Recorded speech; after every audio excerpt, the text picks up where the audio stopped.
Hey, gorgeous souls. Welcome to the Virgo Full Moon. I'm Ananda, the Galactic Mystic. This is Navigational Astrology. Welcome to my channel. If you are new, welcome back. You know who you are. And this is actually quite the blessing of a full moon. And there are a lot of things that I'm actually really happy to share with you today.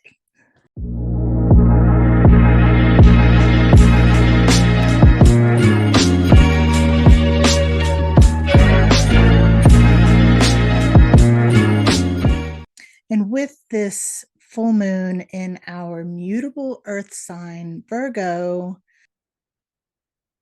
the earth is awakening. Spring is coming. Can you see the signs? Where are my gardeners?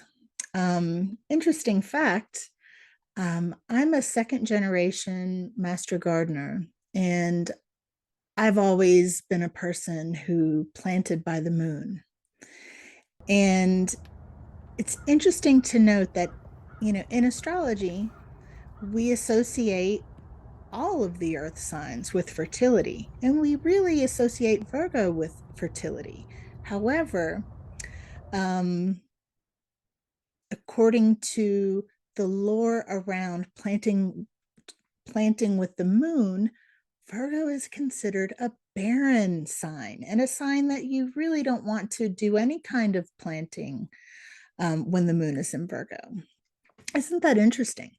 I've always wanted to do an experiment, start some seeds under a Taurus moon, start some seeds under a Virgo moon, start some seeds under a Capricorn moon, and see what happens. Wouldn't that be fun? Where are my gardeners at? So, for those of you who don't know me, I'm Ananda. I'm the Galactic Mystic.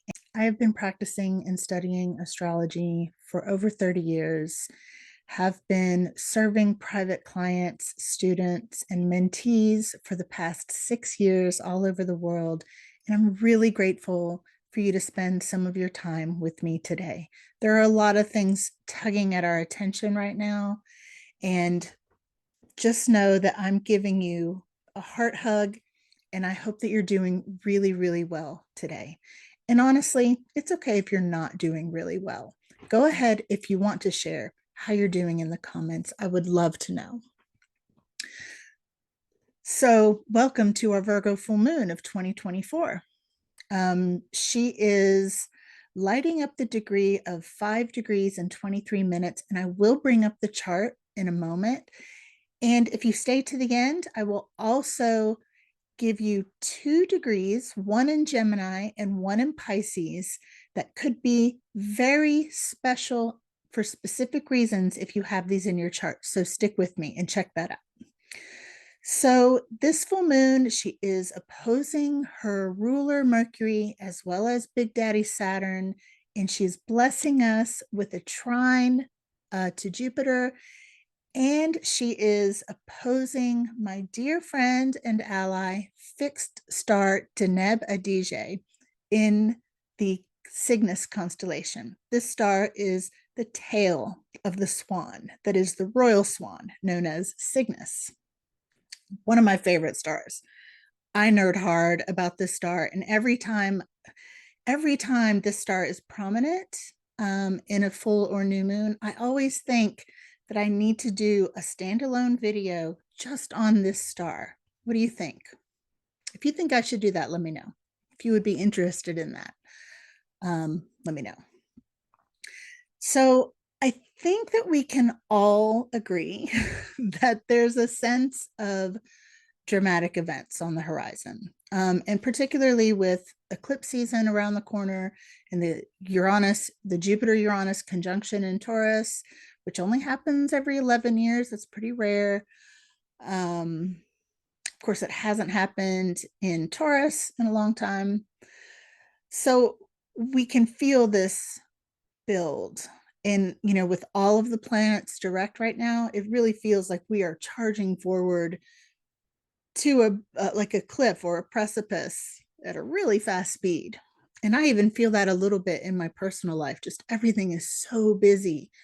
so busy right now. Are you feeling that?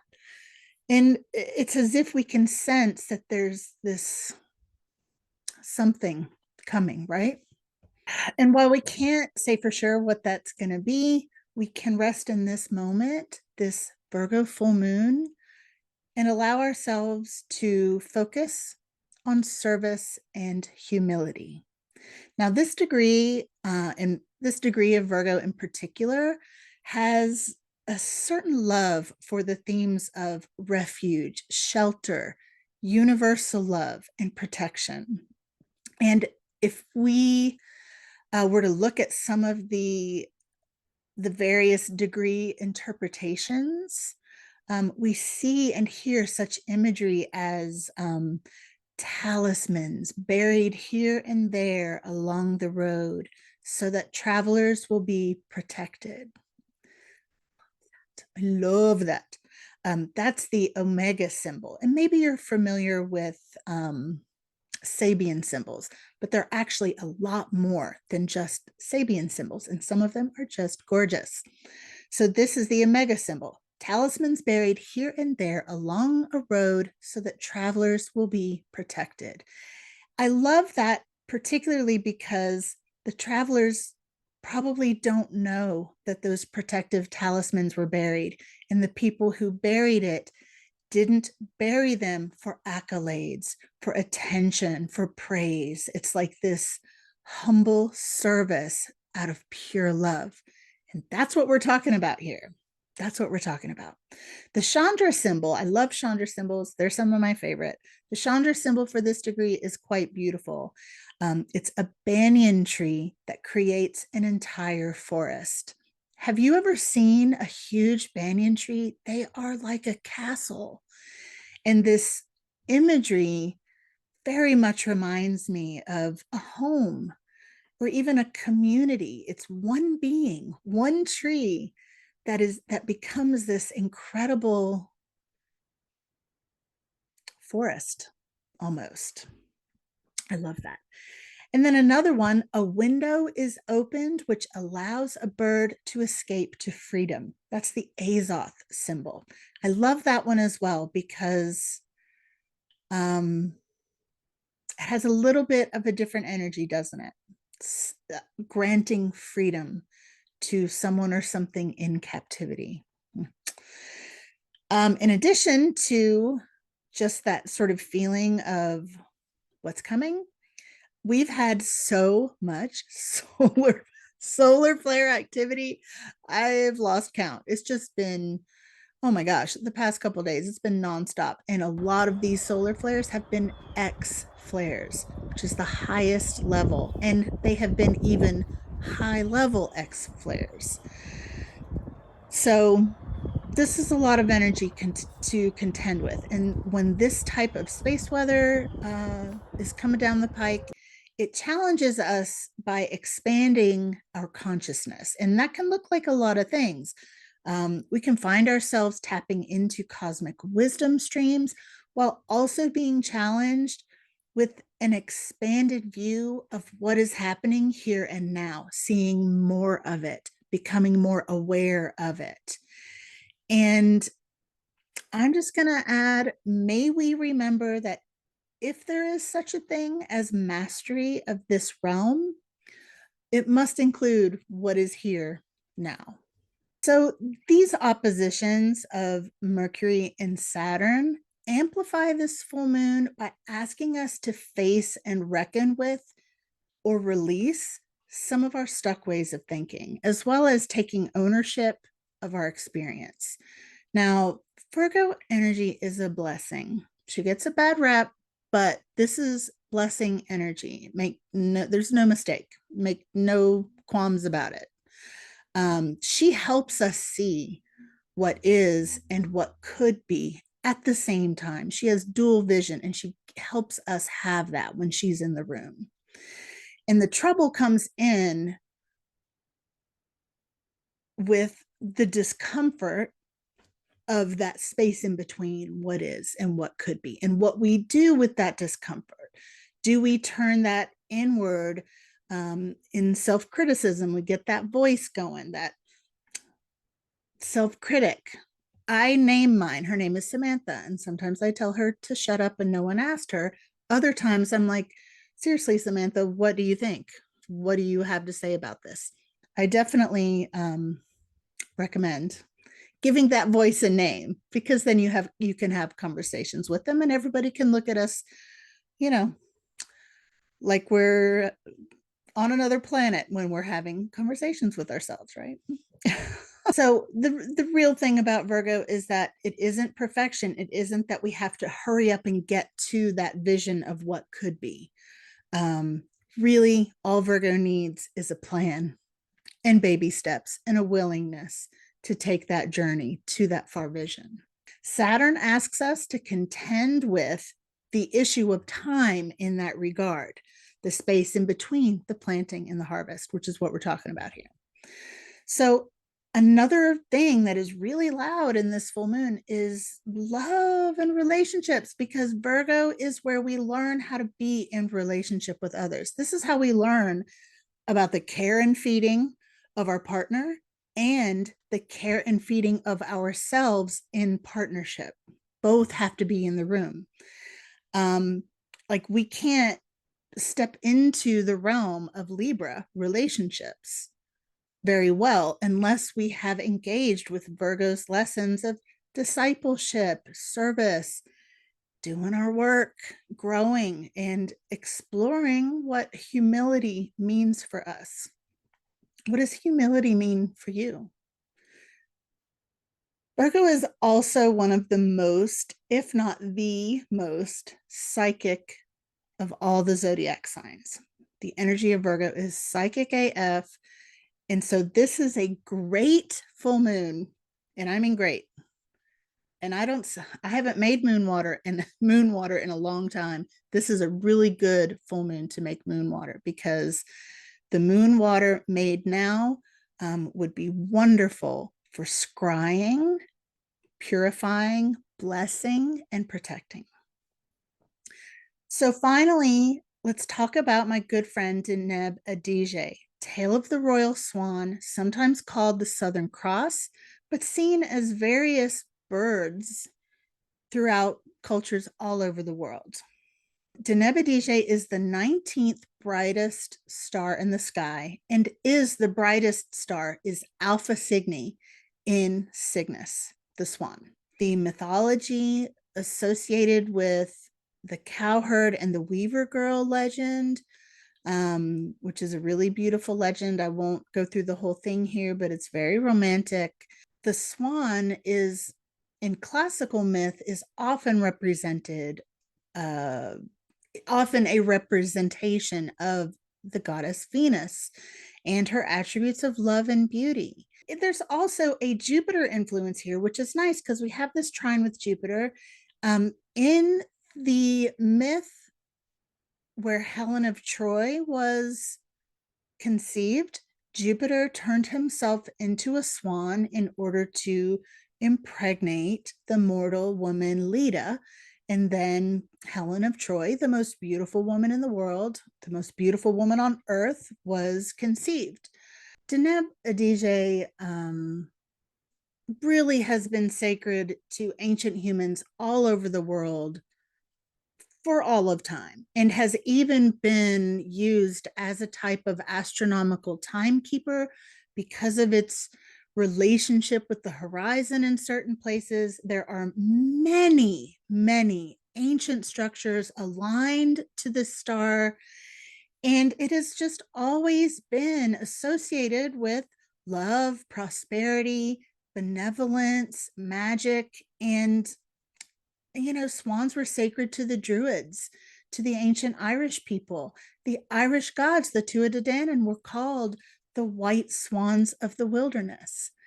And there are many Irish myths about goddesses turning into swans. And then there is a beautiful love story where the lovers are swans part of the time, and then they are in human form part of the time.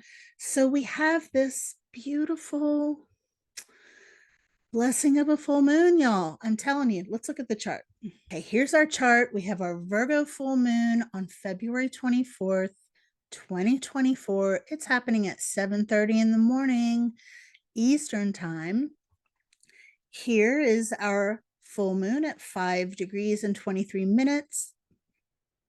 And our sun moon opposition, because it is a full moon. So the sun is here at Deneb Adige. Here we have Mercury and Saturn conjunct. We also have, excuse me, we also have Chiron and the North Node in conjunction, and that energy has been with us for a while. And it's really allowing us to recognize that all of the new choices that we have available to us in accordance with our growth and healing. And that's pretty beautiful.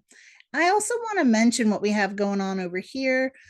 We have our asteroid goddess Juno interacting with both of the Black Moon Liliths, and Juno is retrograde. So this tells us that for many people, there is a renegotiation going on in their relationships. It's probably not a new thing, but the type of thing where it's like, okay, I am stepping into a new type of relationship with myself in this umbrella of relationship with others, and I'm gonna change how much of myself I am editing, how much of myself I am sacrificing, how much of this situation is not in balance, it is not reciprocal. And that could be going either way. And there's some negotiation going on there. And I will tell you what, if that negotiation is not successful, relationship issues will follow. I'm just saying, the drama's a bubbling. It's time for people to really take ownership of their experience. And I say that in a way that is very much honoring how much power each of us has and how much responsibility we each have in our experience. What does even full ownership look like for you and for me? Good questions to ask. Final note, even though this is a Virgo full moon, we have an overwhelming amount of water, and we have Mercury, the Sun, Saturn, and Neptune all in Pisces. It has been a very long time since this has happened. These are not normal times, my friend. But you know that, right? You know we're in extraordinary times. Happy full moon. How are you? You know, I always want to know. Yeah, let me know what's going on with you. Much love. Make that moon water. I made a video. Oh, the degrees. I almost forgot. I did make a video about moon water. I'll see if I can remember to put the link in the description below. Let's talk about these special degrees that are activated by this full moon. So if you have anything major going on at 6 degrees of Gemini, this is a full moon of a planting of a seed, of something new beginning to come into your life. See if you can feel into what that is. And if you have this degree, let me know. If you have anything at Pisces 13, this is a harvest for you. Something is coming to fulfillment. Something is there for you to finally reap the rewards of. Let me know if you have this degree. All my love to you. Happy full moon. I'll see you soon.